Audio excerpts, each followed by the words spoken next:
안녕하세요, 친구나TV입니다. 자, 오늘은 그 자소서 쓰기 꿀팁 정리 시작해 보겠습니다. 잘 들리나요? 네.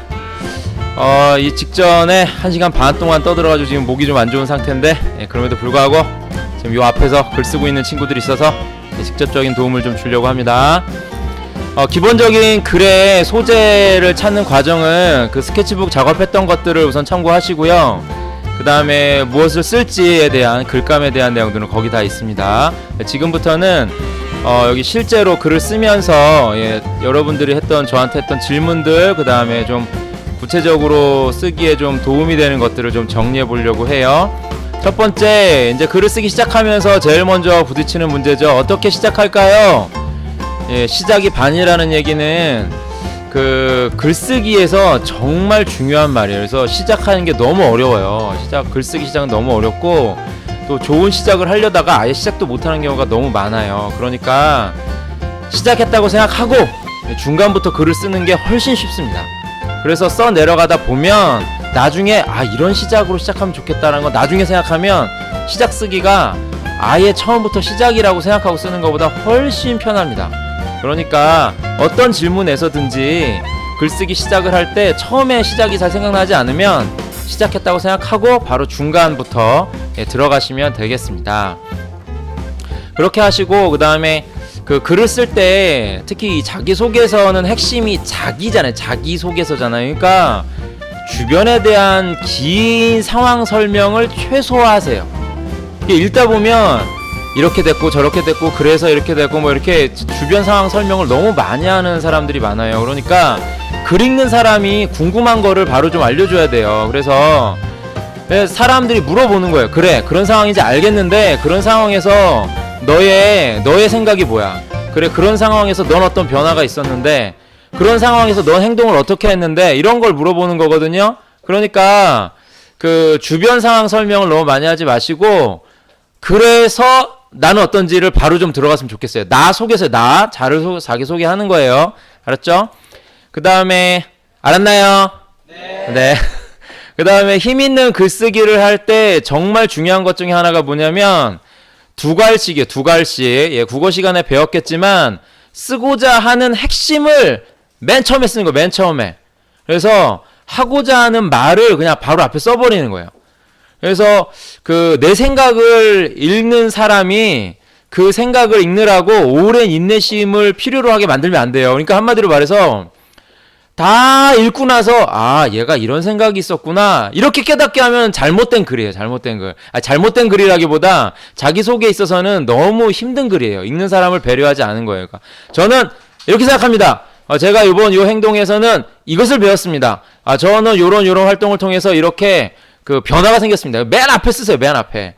이렇게 한 다음에 그런 것을 설명해 나가는 순서를 반드시 취해 주길 바랍니다. 그 다음에 글을 쓰다가 친구들 글 제가 보니까 좀 안타까운 것 중에 하나가 뭐냐면 대략, 좀, 약, 등등, 일 것입니다, 같습니다, 뭐 이런 모호한 표현을 써요. 어림짐작하는 표현. 이런 표현을 쓰면요 글이요 힘이 쫙 빠져요. 아예 정확하지 않은 사람 느낌이 좀 나요. 그러니까 그런 모호한 표현들은 다 글에서 빼주세요. 알았죠? 그 다음에 글쓰기는 쉬워야 합니다. 이게 글쓰기가 쉬운 사람이 두 가지 유형이 있는데요. 한 가지는 진짜로 생각이 단순해서 쉬운 사람이 있고요.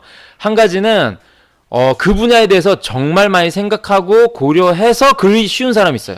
그러니까 여러분은 좀 후자가 됐으면 좋겠어요. 그러니까 많이 생각하고 상대방을 배려해서 쉬운 사람.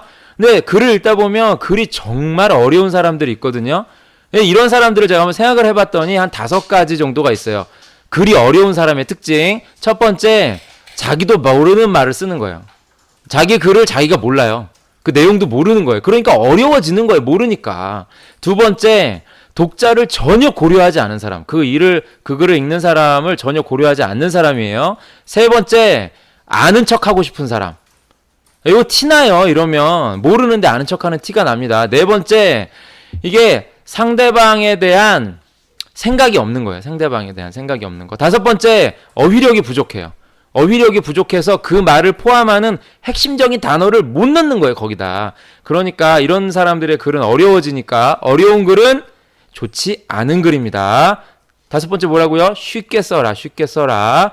그 다음에 6번째, 능동형으로 글을 썼으면 좋겠어요. 능동형. 능동형, 피동형, 뭐 능동태, 수동태 들어봤나요?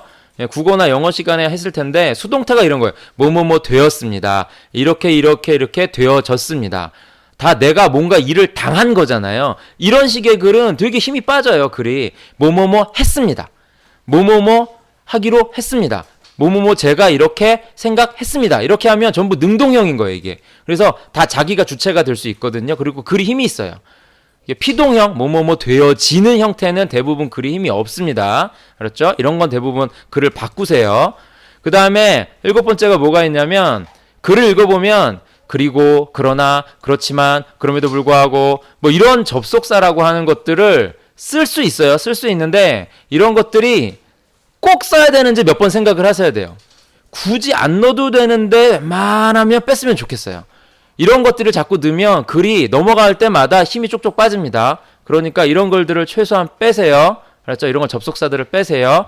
나머지 또 하나 있는데 요거는 신문 읽어보면 많이 여러분이 느낄 수 있는 건데 뭐냐면 글을 쓰다가 숫자를 간간히 넣으세요. 선생님 저는 수학 싫어하는데요. 예, 상관없어요. 숫자를 중간중간 넣으세요. 숫자를 넣으면 어떤 느낌이 드냐면 읽는 사람이 굉장히 과학적인데 정확한 데이터를 인용하는 것 같은데 신뢰감이 드는군. 뭐 이런 표현이 좀 이런 느낌이 들어요. 그래서 신문을 읽다 보면 기자들이 일부러 숫자를 써요. 왜요? 신뢰감을 많이 주는 글이 되거든요. 그러니까 너무 숫자 많이 쓰면 이상한 글 되고요. 중간중간에 숫자를 좀 가끔 넣어주세요. 알았죠? 그 다음에 9번째인데요. 다 쓰고 나서 꼭 남들도 혹시 비슷한 글을 쓰지 않을까? 혹은 남들과 좀 차이나는 매력적인 글인가? 한번 꼭 생각해 보셔야 돼요. 알았죠? 이 글을 읽는 분들이 똑같거나 비슷한 내용으로 지루함을 주진 않나? 내 글이? 이런 것들을 한번 꼭 생각해 주셨으면 좋겠어요. 알았죠? 그래서 여러분의 글은 여러분은 혼자 써서 혼자 읽지만 이걸 읽는 사람들은 굉장히 많은 글을 비슷한 걸 읽습니다. 그러니까 그 읽는 사람으로 하여금 지루함을 주지 않도록 좀 독특한 글인가 나머지 보통 다른 평범한 85% 90%의 글과 내가 차이가 있는가 꼭 한번 생각해 보시고 읽어보셨으면 좋겠습니다. 그리고 여러분들 글에서 좀 빼야 될 단어들이 있는데 뭐가 있냐면 적, 의, 것, 들 이 네 글자를 빼세요. 다시 뭐라고요? 적, 의, 것, 들 이 네 글자를 빼세요. 뭐뭐적 뭐뭐적인, 뭐뭐적인, 뭐 이런 것들을 빼셔야 돼요. 그다음에 의. 영어에서는 뭐 소유격 뭐 이렇게 쓰는데 의가 많이 들어가는 건 일제시대의 잔재예요. 일본어에서는 의라고 표현되는 것들이 되게 많거든요. 근데 우리나라에는 의라고 쓸 수 있는 것들의 대부분을 빼도 한글에 별 문제가 없어요. 그러니까 의를 대부분 빼세요. 그 다음에 뭐뭐 것, 뭐뭐 것인, 뭐뭐 것들, 뭐뭐 것 이런 것들을 다 빼세요. 것을 빼세요. 그다음에 맨 마지막에 들. 복수형 전미사 친구들 뭐 우리들 들을 빼세요. 왜냐하면 한국어에서 들을 빼도 문장에 전혀 문제가 없는 경우가 많습니다. 그래서 영어에서는 복수 s를 붙이는 게 되게 중요한 문법이잖아요. 한국어에서는 들을 빼도 전혀 문제가 없고 오히려 문장이 깔끔해져요. 다시 한번 4개 적의 것들 4개를 빼세요. 이 4개만 빼도 문장이 상당히 깔끔해집니다. 알았죠? 마지막으로 다 쓴 다음에 반드시 소리내어서 여러 번 읽어봐야 해요. 여러 번 읽어보면 자기가 말할 때 쉽지 않은 것들이 있어요. 한 호흡에 끝나지 않아요. 한 호흡에 끝나지 않는 것들. 이렇게 말하기에 불편한 건 읽기에 굉장히 불편합니다.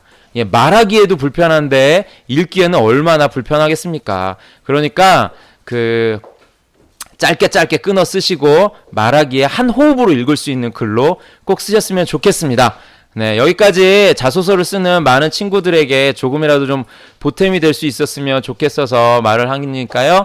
네, 이렇게 남기니까 여러분들이 꼭 한번 자기 자소서를 쓸 때 꼭 한번 고려해 주셨으면 좋겠습니다. 네, 잘 쓰세요. 힘들겠지만.